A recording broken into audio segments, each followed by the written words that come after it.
오늘 하나님께서 우리에게 주시는 말씀은 7월 21일 월요일 본문입니다. 요한계시록 14장 1절부터 13절 말씀 한 절씩 교독해서 읽겠습니다. 또 내가 보니 어린 양이 시온 산에 서 있었습니다. 그 어린 양과 함께 14만 4천 명이 서 있었는데 그들의 이마에는 어린 양의 이름과 그의 아버지의 이름이 적혀 있었습니다. 그리고 나는 많은 물이 흐르는 소리와도 같고 큰 천둥 소리와도 같은 음성이 하늘에서 울려오는 것을 들었습니다. 내가 들은 음성은 검은고를 타고 있는 사람들의 노랫가락과 같았습니다. 그들은 보좌와 내 생물과 그 장로들 앞에서 새 노래를 부르고 있었습니다. 땅에서 구원을 받은 14만 4천 명 밖에는 아무도 그 노래를 배울 수 없었습니다.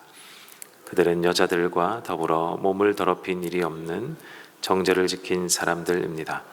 그들은 어린 양이 가는 곳이면 어디든지 따라다니는 사람들입니다. 그들은 사람들 가운데서 하나님과 어린 양에게 드리는 첫 열매로서 구원을 받았습니다. 그들의 입에서는 거짓말을 찾을 수 없고 그들에게는 흠잡을 데가 없었습니다. 나는 또 다른 전사가 하늘 한가운데서 날아다니는 것을 보았습니다. 그에게는 땅 위에 살고 있는 사람과 모든 민족과 종족과 언어와 백성에게 전할 영원한 복음이 있었습니다. 그는 큰 소리로 외쳤습니다. 너희는 하나님을 두려워하고 그분께 영광을 돌려라. 하나님께서 심판하실 때가 이르렀다.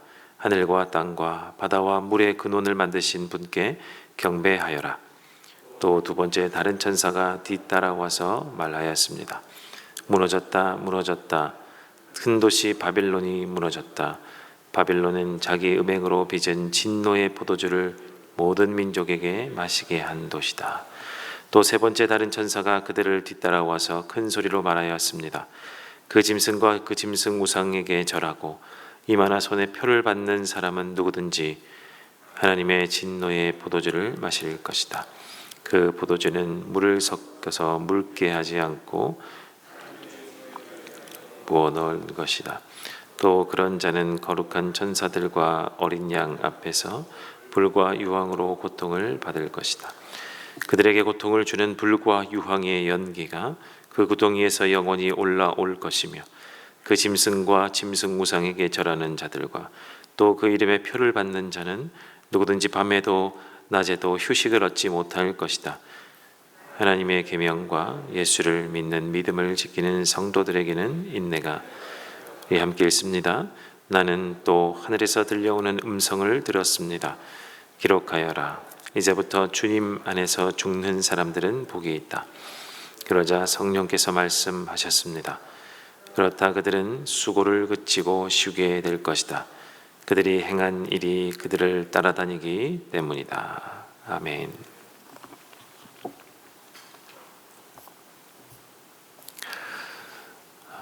열왕기하 6장 15절부터 17절 말씀을 보면 이렇습니다. 15절 하나님의 사람의 시종이 아침에 일찍 일어나서 밖으로 나가보니 강한 군대가 말과 병거로 성읍을 포위하고 있는 것이 아닌가. 그 시종이 엘리사에게 와서 이 사실을 알리면서 걱정하였다. 큰일이 났습니다. 선생님, 어떻게 하면 좋겠습니까? 엘리사가 말하였다. 두려워하지 말아라. 그들의 편에 있는 사람보다는 우리의 편에 있는 사람이 더 많다. 그렇게 말한 다음에 엘리사는 기도를 드렸다. 주님, 간구하오니 저 시종의 눈을 열어주셔서 볼 수 있도록 해주십시오. 그러자 주님께서 그 시종의 눈을 열어주셨다. 그가 바라보니 온 언덕에는 불말과 불수레가 가득하여 엘리사를 두루 에워싸고 있었다. 엘리사를 잡으려고 아람 왕이 기마와 병거와 중무장을 한 강한 군대를 이 아람 군대를 보내서 포위하게 만들었을 때에 일어난 일입니다. 이때 엘리사는 두려워하지 않았는데 그의 그를 시종드는 사환은 그 장면을 보고서 큰일이 났다. 불안과 공포에 떨면서 엘리사에게 와서 이 두려움, 이 광경을 이야기를 하죠. 엘리사는 불말과 불수레와 그리고 가득히 둘러싸여 있는, 본인을 둘러싸고 있는 이 하나님의 군대를 보고 있었기 때문에, 알고 있었기 때문에 두려워하지 않았습니다. 그러나 이것을 보지 못하는 그 사환은 두려울 수밖에 없었죠. 그래서 이 사환의 눈을 열어달라라고 기도합니다. 그때 이 사환의 눈이 열리고 이 장면을, 엘리사와 같은 장면을 보게 되는 것입니다. 이 오늘 본문이 이와 같다라고 생각하시면 되겠습니다. 42달의 박해 가운데 이 요한계시록에 있는 이 성도들은 이 박해 가운데서 인내로 견뎌야 했습니다. 그런데 이 성도들에게 정말 큰 위로가 필요하겠죠. 하나님께서 주시는 큰 위로, 그리고 견딜 수 있는 힘, 은혜, 하나님의 이 강력한 보호하심이 필요했을 것입니다. 이 엘리사, 그리고 그의 종이, 엘리사의 종이 눈이 열려 하나님의 불말, 불병거, 하나님의 군대가 가득히 둘러진치고 있는 그 모습을 볼 필요가 있었습니다. 그래서 오늘 말씀을 1절을 보시면, 또 내가 보니 어린 양이 시온산에 서 있었습니다. 그 어린 양과 함께 14만 4천 명이 서 있었는데 그들의 이마에는 어린 양의 이름과 그의 아버지의 이름이 적혀 있었습니다. 이 장면이 바로 이 성도들에게는 엘리사와 그의 사환이 보았던 장면과 비슷하다라는 것입니다. 오늘 1절 말씀을 보니까 어린 양이 시온산에 서 있습니다. 시온산, 예루살렘 성전이 있는 그 산이죠. 여기에는 하나님 아버지, 이 세상을 통치하시는 하나님께서 오시는 곳입니다. 이곳에서 하나님이 이 백성들, 이 하나님의 백성들을 다스리는 곳이죠. 여기에 어린 양이 서 있다라는 것입니다. 그렇다면 이 어린 양은 누구겠습니까? 어린 양으로 표현되어 있기에 우리는 이렇게 생각해야 되는 거죠. 제물로 바쳐져야 되는 이 어린 양인데, 이 어린 양, 시온산에 서 있는 이 어린 양은 단번에 드려질 제사의 제물, 그래서 모든 죄, 인류의 모든 죄를 속하실 예수 그리스도를 상징하는 것입니다. 이 그리스도 예수와 함께 선 14만 4천 명의 사람들은 그러면 누구일까? 이미 계시록 7장에 언급되어 있었죠. 이 예수와 함께 선 14만 4천 명, 이 14만 4천 명을 단순히 딱 떨어지는 이 문자적 의미의 14만 4천 명에 해당하는 사람들이라고 이 신천지는 속이는 숫자로 이 숫자를 내세우는데, 이 14만 4천은 사실 신천지가 말하는 그 근거는 아무런 근거가 없죠. 15만 5천이 돼도 될 것이고 16만 6천이 돼도 되는데 왜 굳이 14만 4천일까를 설명해 주지는 않습니다. 딱 떨어진 숫자 10만, 20만, 30만 아니면 100만, 이게 더 사실은 설명해 주지 않을 것이면 이 10만, 20만, 30만 이렇게 딱 떨어지는 것이 더 알맞은 숫자 같은데 왜 굳이 14만 4천 명일까? 계시록에는 상징으로 가득한, 정말 온갖 상징으로 가득한 책 아니겠습니까? 이것도 당시 성도들에게 이 의미를 부여하면서 다른 사람은 알아듣지 못할 이 상징을 부여한 숫자죠. 14만 4천. 이것을 해부하면 12 곱하기 12 곱하기 1000입니다. 구약의 12지파, 그리고 신약의 12제자, 구약의 12지파를 계승하는 신약의 12제자, 12 곱하기 12, 그리고 1000은 경상도 말로 억수로 많은, 당시 사람들에게는 억수로 많은과 같은 숫자입니다. 그들은 살면서, 유대인들은 1000, 만 이런 정도의 숫자를 사용할 필요가 없는 시대에 이 서민들은 1000, 만 이런 숫자를 잘 사용하지 않는, 시장에서는 통용되지 않는 아주 많다는 의미의 숫자였기 때문에 천은 또 상징과 같은 숫자죠. 그래서 모두 곱하면 구약과 신약, 그리고 지금과 앞으로 모든 구원받는 하나님의 백성, 이것을 의미하는 천, 이것을 다 곱한 상징적 숫자가 14만 4천 명입니다. 이것을 알아듣는 사람은 정말 의미 있는 숫자로 받아들일 수 있지만, 모르는 사람은 14만 4천을 해석할 방법이 없었습니다. 당시에도 그렇고 지금도 그렇죠. 즉 어린 양 그리스도 예수와 함께 서 있는 오고 오는 모든 세대에 하나님의 구원받는 백성들의 숫자가 이 시온산에 어린 양과 함께 서 있는 것입니다. 구원받은 표로 그들의 이마에는 어린 양의 이름과 그의 아버지 하나님의 이름이 그래서 적혀 있는 것입니다. 이어지는 2절부터 5절은 이 구원받은 하나님의 백성들의 특징을 설명하는 것입니다. 그들은 새 노래로 웅장한 찬양을 하고요, 늘 예수 그리스도와 함께 따르는 흠잡을 데 없는 백성들이라는 것이 2절부터 5절의 설명입니다. 그렇다면 그에 반해서 나오는 6절부터는 어떤 의미일까? 이 구원받은 하나님의 백성들과는 달리 이 구원에서 탈락한 자들은 어떠한 사람들인가라는 것을 상징으로 설명해 주는 것들입니다. 6절을 보면 나는 또 다른 천사가 하늘 한가운데서 날아다니는 것을 보았습니다. 그에게는 땅 위에 살고 있는 사람과 모든 민족과 종족과 언어와 백성에게 전할 영원한 복음이 있었습니다. 천사가 날아다니고 있는데 이 복음을 가지고 전할 사람들을 찾아다니고 있는 장면이에요. 여기에 중요한 표현이 있는데요, 땅 위에 살고 있는 사람이라는 표현입니다. 땅 위에 살고 있는 사람. 그냥 넌지시 읽기에는 땅에 살고 있는 어떠한 사람이든지 간에 이런 표현으로 읽히는데 그렇지 않습니다. 땅 위에 살고 있는 사람과 모든 민족과 종족과 언어와 백성에게, 이게 동등한 표현으로 쓰이고 있는 거예요. 과로 연결되어 있으니까. 땅 위에 살고 있는 사람, 뒤에 나오는 표현 모든 민족, 종족, 언어, 백성에게 전할 영원한 복음을 천사가 가지고 있습니다. 그러니 천사는 모든 민족과 종족과 언어와 백성에게 복음을 전해야 하겠죠.